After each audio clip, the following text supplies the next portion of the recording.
Hey everyone, welcome to the AI Branding Academy podcast, where we talk about branding, marketing, and the future of business using AI to not only create better companies, but make them more human by allowing you to do human work rather than the robot work that AI should be doing in the first place.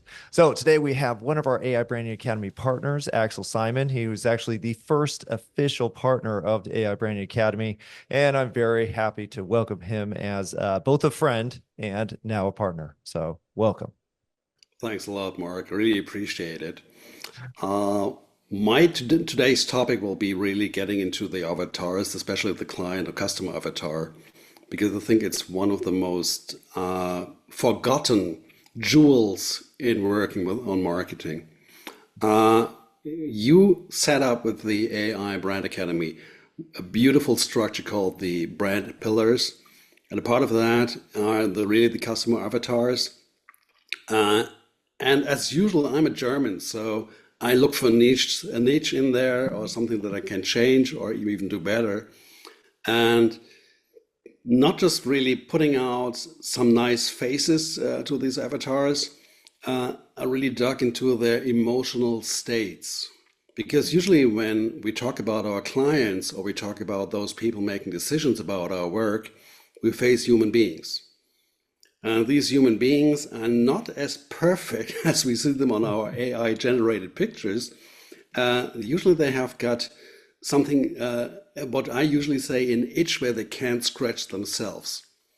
Mm. So my usual approach is more coming out of the coaching side, that I ask not about only the actual situation, workloads, and all that kind of details. I ask how they feel about doing it and what are usually their biggest problems when fulfilling their job.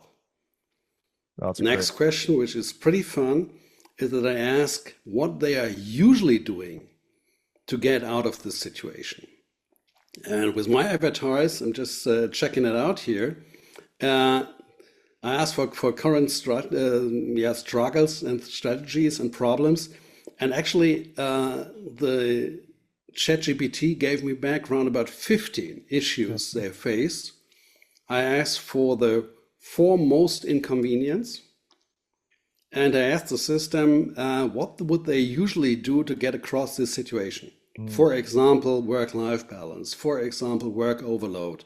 For example, craving for recognition Mm. or running away from problems with clients, keeping them out shut instead of really communicating the problems they really got into. And then I asked the system, what would be the ideal state if they overcome all these things? Mm.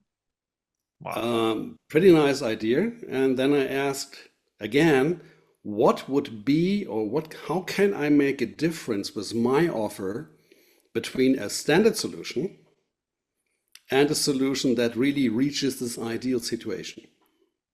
Oh, wow. Wow, you So you sure covered all the bases there and actually yeah, going way beyond too. it's like deeply engineering into it. And the next question was, how should copy be set up to address these people with their personal needs and symptoms? Love And that. so it's a combination of the five life bulbs and the AI Branding Academy, and the basic idea that although we work with really nice AI, we face human needs and human creatures. So Mm. the focus must be on their human behavioral patterns, their problems, and how I can really be the body at their side. I love that. Well, and the way you describe it, the customer avatar is usually a kind of something well, like most people set up their brand where it's like, oh, let's just get it up, like we'll figure it out later. But ideally the customer avatar is guiding every decision that you're making, especially with your marketing and advertising, and putting, like you said, the human perspective on it. I love the addition of what are these people or how are these people usually solving the problem? Because a lot of times when you're promoting a product or service, like you just want to tell everybody about the great stuff and, oh, look at how great it is and what it can do, rather than, hey, here's your problem, here's your typical solution, and then kind of addressing issues with both of those at the same time. So in terms of like your advertising copy, how do you think that addition kind of changed the output? Uh, it will be recognized more Mm, because it reaches your target group on a different level. We all come up with the idea we need to address them by facts. mm, Sorry to be honest, nobody gives a goddamn F about it because facts are not really driving emotions. And without emotions, you don't get a decision. So yep. the thing is, we have to establish and build up trust.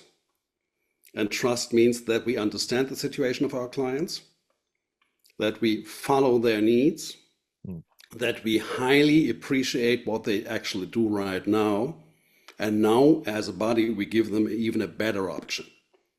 I love that. And with this situation, you reach the people who really want to decide or do something or really want to change something. I don't want to have the people in there who are not willing to spend any kind of money on their marketing, or I don't want to have the specialists who always argue about details but don't care about the general big picture. I need the people in the middle that really I can really get in resonance with, that are really open to my suggestions, and that are willing really to work on that kind of body level with me, Mm, because I really want to have long-term clienthoods. My clients usually, yeah, refer to me, they recommend me, and this kind of referral business has already kept me in business for more than 40 years. So the approach must be, for me, especially for me, must be a one that I'm really set up there as a caring character. mm. Well, let's talk Somebody, about. Well, I was gonna say, like, let's talk about how the the aspects of the customer avatar kind of differ from just a demographic. Because a lot of times when, marketers and business planners and everybody's trying to come up with what we should do next, they typically just say, okay, well, here's the entire market and here's the demographic that fits it. It's 35 to 45-year-old soccer moms who have two kids and a minivan, and that's the avatar. But could you explain the difficulties with trying to write for that, like just the facts versus the kind of emotional attributes that you're talking about? yeah, think about those ladies, for example. Right in that age, usually their beauty starts to fade. So, do you feel the same ridiculous situation that you wake up in the morning, look into the mirror, and there's something missing? Mm, Your smile, your beauty, your love for life. Let's change that. And with that approach, it's a more emotional state, not telling you, hey, I've got the perfect solution. You must buy something from me. I'm just reflecting their personal situation and needs.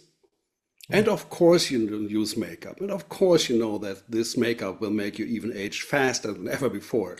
mm. So let's look for something else. Yeah? We might have a suggestion that helps you. Let's get in touch. No, I love It's that. much easier, softer, and we keep away from this killing phrases that I hate. You have to do this. Mm. You must follow me. This is a buy now or never again. And this really most hated word in my language, it's a bargain Mm. or a special offer. Bargain special.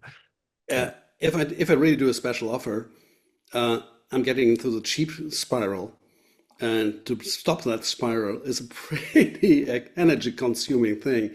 So I've got a price, I've got a service. This is pricey because it's its price worth, and I want to sell it on that level. Mm. Uh, Usually people say, especially in my, let's say, networks, do we fight about the bread or the breadcrumbs? Yeah. I fight for the bread. Don't care about the crumbs. That makes it. So I want the perfect person that really rely on my service, that like to work with me for at least 3 to 6 months minimum. If the company is already established, I'm really focusing on getting these clients for more than a year to bring them in a situation that they can help themselves. And if they really run into a ditch, I'm still available. Mm. Love that. And then I can come back as a consultant. But to get this situation, I have to really dig into this kind of clienthood in their emotions, and I have to reconfigure that frequently. really to see if they are still in that kind of loop. Are they really in this kind of circle in their life, or did they already move on or to a different direction? Is there a political or economical mainstream that disturbed them? Where can I pick them up? Mm. I know that's nasty when we talk about marketing agencies, but many companies now are on the way to get their marketing back into the company. Hmm. Oh yeah, get their And employees back into the company too. yeah, and for me now the situation is how to bring these ideas back, not bringing it down to a rookie, but really telling the management, hey, when you want to have your marketing back, it's top of the notch, it's top of the list, and very, very important. It's your thing. Not Don't come up with a department down under somewhere. You have to check it out. You have to represent it. For example, you get into a tool shop and you have got a youngster with a Milwaukee in his hand talking about technical figures. That's nuts. At least you need really a laid back, old fashioned guy talking about the benefits, not about the technical data. Mm. And what I really realize now, and the avatar helped me with that, that many of my customers right now are in absolute love with their products. They can really roll out all kind of facts, but when it comes to solutions and emotions, they fail. Ah, storytelling, really. And if you want to sell with an avatar, the content must be infotaining. So infotaining means information and entertainment, and that needs an opener. And the Mm. opener must be, hey, I got the same feeling like you have. You ran into that ditch. You usually try to get this or do this to get out. Yeah, it's a kind of solution, but just a kind of. If you want to have it really in the best way, let's have a talk. Yeah, And makes by the so. way, it costs money. Will be no freebie, no special order tonight. You pay for it, we find the solution, and we are set. And you Not make the money out of it, and you get your customer satisfaction. You really increase whatever you want to set up, and I will be at your side. If you need somebody who is really responsible for everything, just call me. I take it for that time.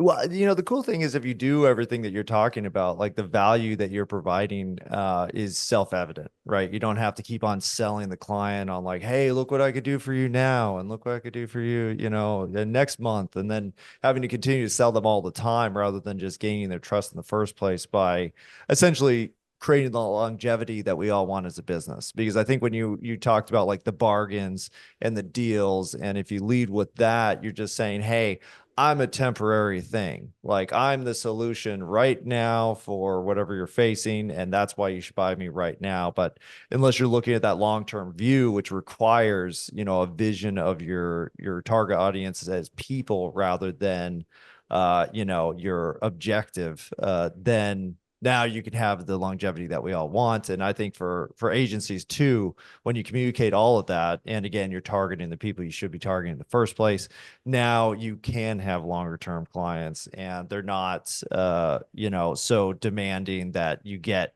10x results in 3 months or 1 month. That's not unrealistic for some business owners to require, like, hey, I gave you money, why am I not a millionaire now?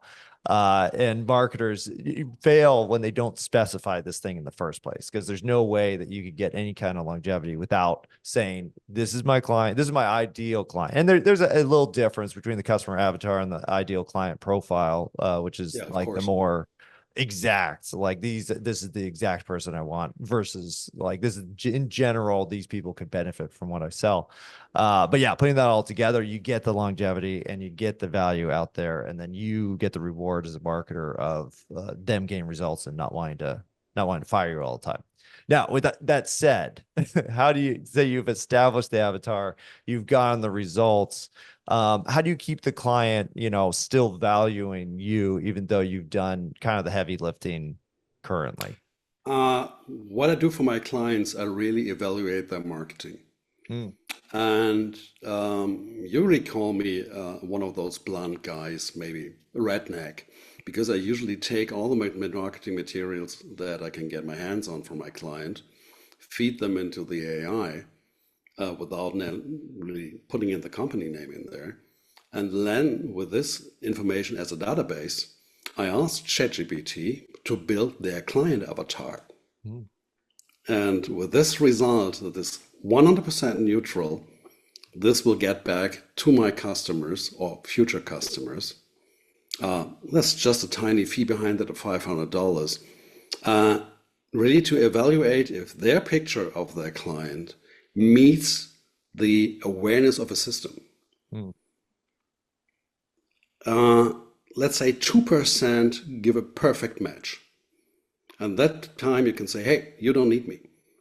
If you have any questions about where to toggle, where to find these people, where to get more, let's say, good content based on that idea, let's have a talk. But the other 98% face a more or less painful disruption between their picture and the reality. Mm. And the next thing usually is, and that's with my consulting background and coaching background, that I really get into the company, talk to the people and the clients. Where's the mismatch?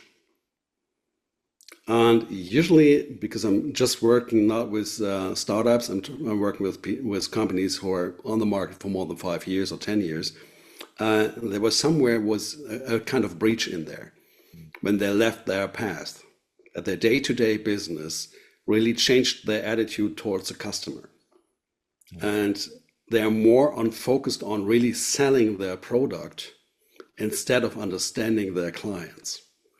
And that makes them extremely vulnerable because everybody else on the market can follow that strain.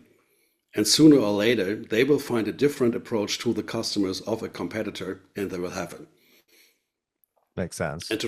And with this idea in the background, you can really set up a new company avatar or persona, reflecting actually on the now present picture of the clients and bring them both together. And of course, this needs to be redone at least once a year. But if you understand the metrics behind it and the actual way how to get the information from the AI, which collects more and more data into the system, the more flexible you are. And then you can even come up with the idea, we start up a new division or we start a new product line. And is there really a market for us? Is it just our engineering idea that it would be ideal for our customers, or is there really somebody out there waiting for it? Yeah. Think about Apple in the early years. When they started, they had really huge failures in there until they really set everything upside down and said, okay, what do our clienthood really needs? This kind of smartphone idea. Or later on, smartwatch, or the tables, the tablets and all that stuff. It was all created from the customer back to the machinery. And I think this is one of the really best thing ever happened with AI, that we can now really do that in a kind of simulation. We don't have to do any kind of pause because all of the data from the last 40 years produced within or published within the internet is available at our fingertips. We just need to ask the right questions. And the right questions always need to have a referral to emotions. If we don't put the human being in the center and the focus of our work, we will get really cheap results. The same moment you start to fumble around and play around with emotions, solutions, even with this kind of advocatus diabolo or shit into roses setup that comes from coaching, get me the most negative reaction upon my offer and how I should deal with it. Give me the emotional state of the person coming up with that. I can really fine-tune my avatar and I can fine-tune my reaction and my copy to prevent these situations. Love that. Well, then you get the application of not just getting more sales, but taking care of customer service and new product development and existing product improvements. Like all of those are actually really tied to the customer avatar. But like you said, you can't just set it and forget it. It's a evolution, just like your business is an evolution and your employees are an evolution and you are an evolution. If you don't continue to revisit it and adjust and, improve, then what are you do? Why should any customer actually stay with you in the first place? We have an amazing limited time offer that you won't want to miss. Introducing the Build Your Brand Pillars course from AI Branding Academy, your gateway to mastering both traditional branding and AI-powered marketing strategies. With this course, you'll gain invaluable skills in creating strong brand foundations that stand out in today's competitive market. Perfect for innovation leaders like you. Don't wait. Take advantage of this special offer before it's gone. Head to aibranding.academy. The Yeah, no, fun part is when you do the analysis and you come up with your suggestion from the GPT, you can usually put it to one person in the team. mm, Like, hey, Tom, you just said we have got this that situation. You know, you're absolutely right. The system reflected your idea as one of the most favorable. mm. So you bring the people back in. Don't telling that ChatGPT mastered everything, but you gave the idea. It was just proven to be best idea possible, best, yeah, standard operation procedures we can establish here with the backup of the team. So it's the thing of the team, Yes. not anonymous. It's driven by human beings in the company. And it's a totally different psychological approach to marketing on that thing. It is. Well, and like you said, it's not something that you're just gonna forget about because your example with Apple is perfect. And another company that's failed enormous, specifically with the target market, is actually Disney. When I was in high school, I worked for Disneyland, and they had just opened California Adventure at the time.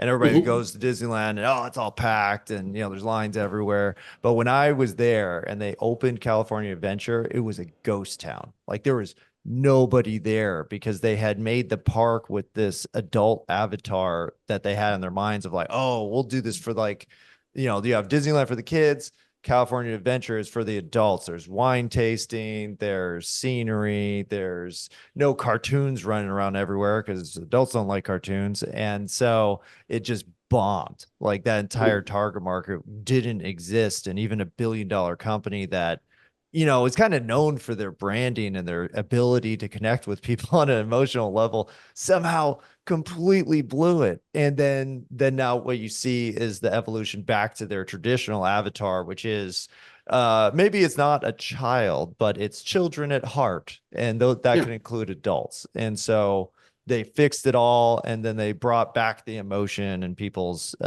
connection with Disneyland that they probably had from when they were kids, and now they don't even want to recognize that they're grown-ups, which is why they go to Disneyland so often.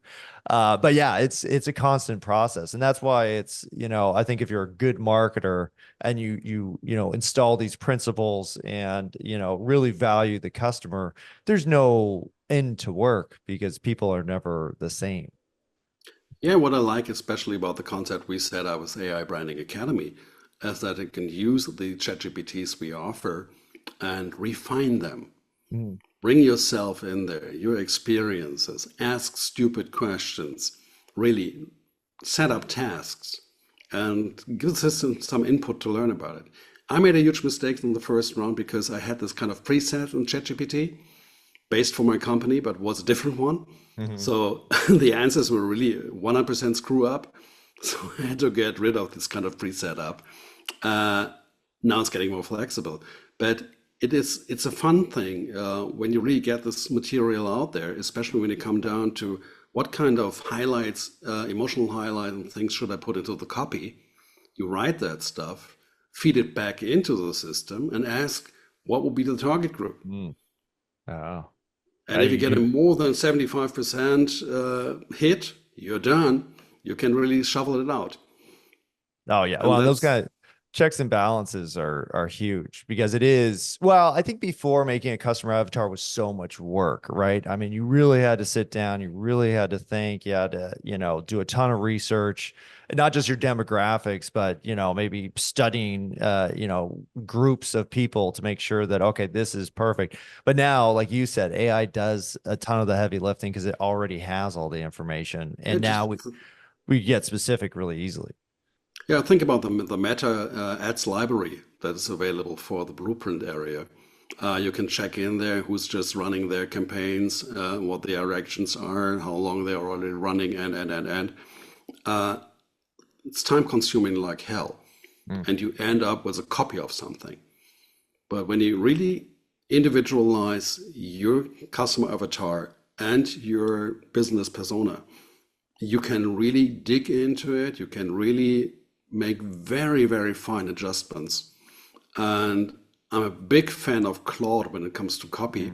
So I usually take the copy I get from ChatGPT and really feed them in again with Fix Claude this. and give me a different tone or put me into a different perspective and things like that.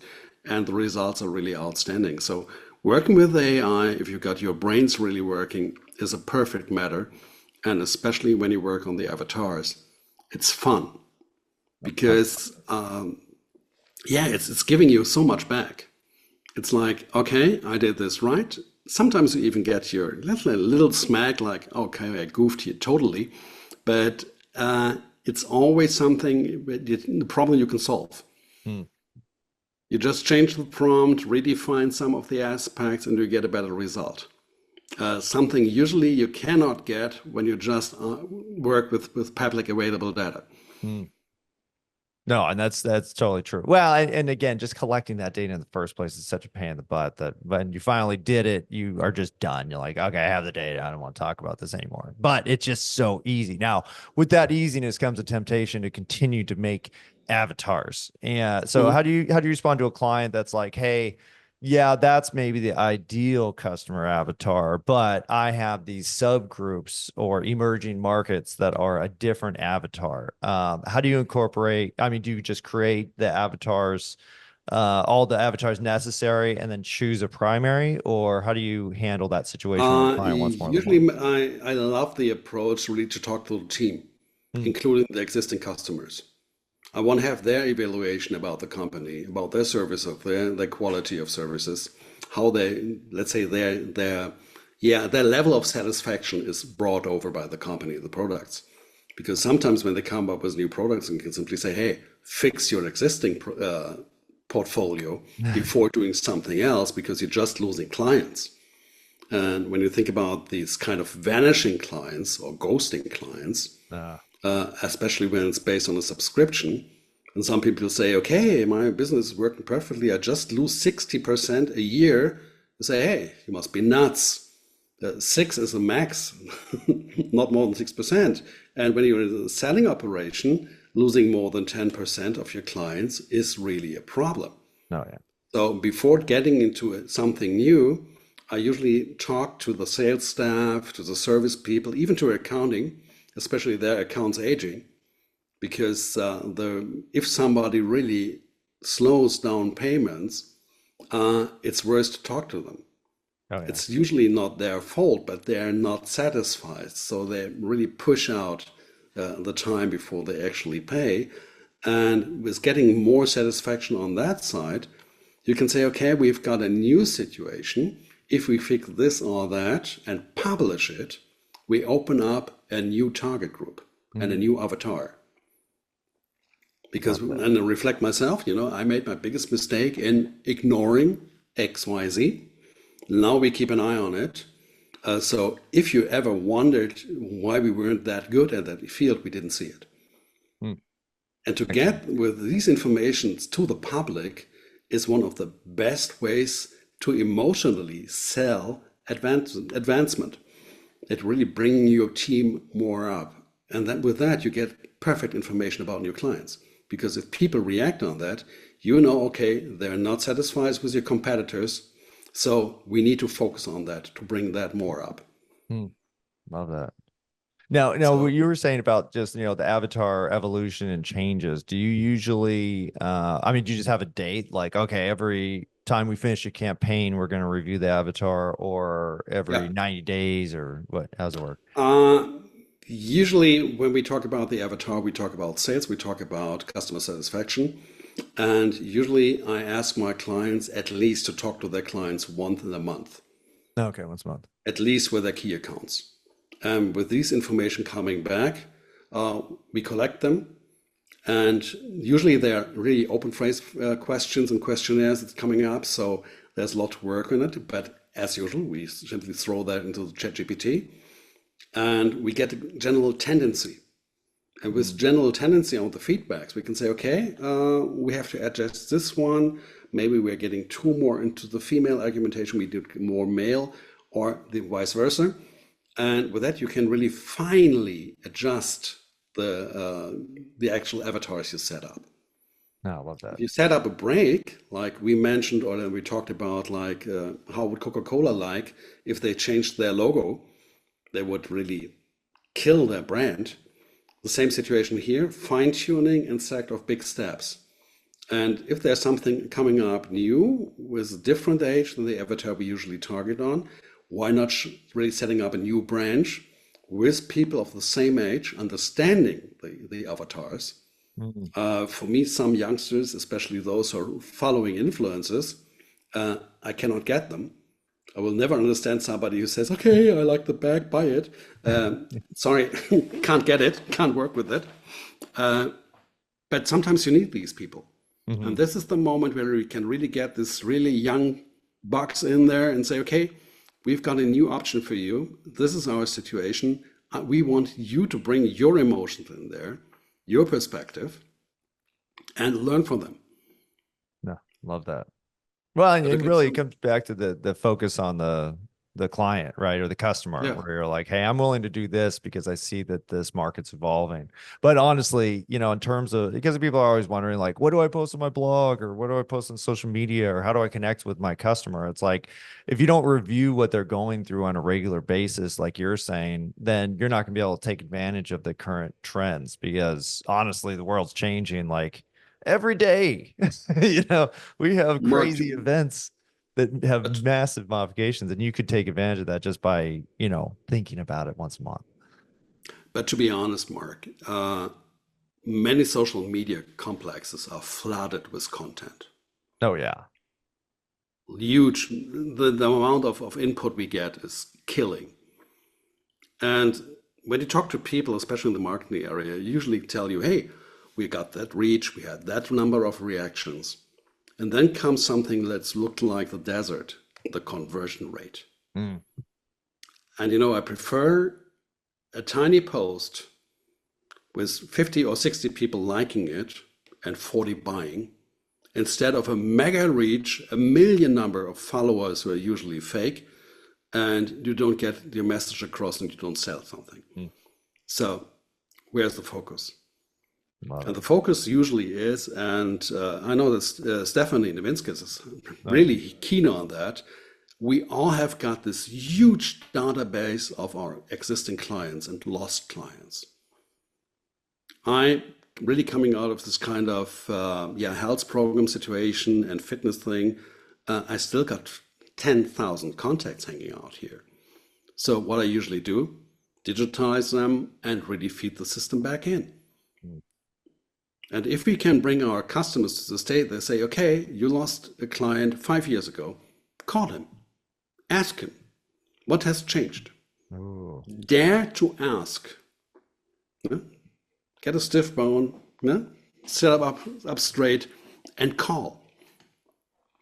And I think this is one of the biggest sources we have. And I think this is one of the biggest sources in the future that most of the people usually don't use because they're afraid to get in touch with their customers. Mm. That's so true. It usually comes back down to fear. Like, you can make every excuse in the world, but a lot of times it's just like, I'm uncomfortable doing that because maybe it didn't end well, or maybe I'm resentful that, something happened that, I didn't enjoy. And so I don't want to revisit that, or maybe have to deal with it again. And so we just don't end up doing the work. But like you said, I think, it is a huge advantage being able to reach out to your customer. But again, just giving AI the situation that you're in, it will literally give you an answer back with, how you should handle the situation if you are really scared about it. Just say, hey, here's the situation we were in. I want to contact them because I need more data on, how to serve my current customers better. How should I Yeah. approach this? And, let AI do the work. It's not And that tough. even really bringing this idea to an end, think about the money you spend on cold leads. There's something, reflect on certain kind of hashtags, marks, or whatever. And then you have got this beautiful source of existing contacts. Mm, It's hey, we failed, but we changed. And we would invite you to give us another try. love it. Much easier. Way easier. Yeah. Way easier. And when you come into a kind of sales situation, talk to the salespeople. They hate this kind of cold calls. Mm, yes. It's like, Totally. convincing somebody who's not really talking about his needs. It's like just power selling. It's hardcore. Yep. Love it. And usually you lose these kind of clients. And that's caring about your customer, is doing that tough stuff. Now, last question. If you had to convince a business owner why they should, put some time and effort into making the customer avatar, what's like the short summary of how you would do it? Do you know who you work for? As easy as that. Nice. That's great. That's perfect. Perfect question. Because most of the time you probably get an answer of like the doers analytics. They'll go through a million different people that they serve, or most likely, I don't know. Like it's a mix. That would probably be your typical response. Whenever it comes to kind of service, engineering, whatever you come up with, who do you serve? That's it. Are the people satisfied with what you produce, offer, serve? If not, you're out. Yeah. Well, I So, love it. Having the word serve in there is the best thing you could do, because it's not even about the problem that you solve. Because honestly, if you're serving people, then you're solving lots of problems, and it's not just one thing that you're doing. And if you are just doing one thing, like why don't you care enough to take the next step and make the situation even better? And so I think that says it all. So well said. yeah, I'm putting that on a graphic. great, thanks. Bye, One last thing Axel. from my side. Think about the ripples, the unintended benefits you serve and deliver without mentioning them on the invoice. Love it. What do the people get? And I love this kind. What I serve is peace of mind. Ooh, like that. And that helps a lot, especially when you've got more adult entrepreneurs, business owners, executives, when they come up like, hey, we're talking about peace of mind. Boom. What drives you at night? Your figures or the problems? How about having a good sleep? Yeah. How about right Let's now? bring up some peace of mind. Satisfaction. Love it. Well, thank you so Great. much, Axel. This has been a ton of fun. You are an AI branding partner. Where can people find more about you and how to do something like creating a customer avatar? Just check out the AI Brand Academy website. You will find me there. Perfect. Well, make sure to put a link there. Also do your LinkedIn. I know you're pretty active on that platform, as any business person. Like, you should be active on LinkedIn. It's just Yeah, a definitely. validator. And you But don't need to have to post, at least you should comment. yes, that's well, we'll get into social media in the near future, but it's, social media is so much easier than people think. But it all goes back to what we talked about today, which is, who are you serving and how can you connect with them on an emotional level more than just get their money and provide a solution. And Yeah. I think this centers on that. So thank you so much for the input. Thanks for having me. All right. This has been the AI Branding Academy podcast. Tune in next time for more advice from AI professionals, branding professionals, marketing professionals, and people who are looking to develop a business that is future proof, even in the face of AI. So stay tuned.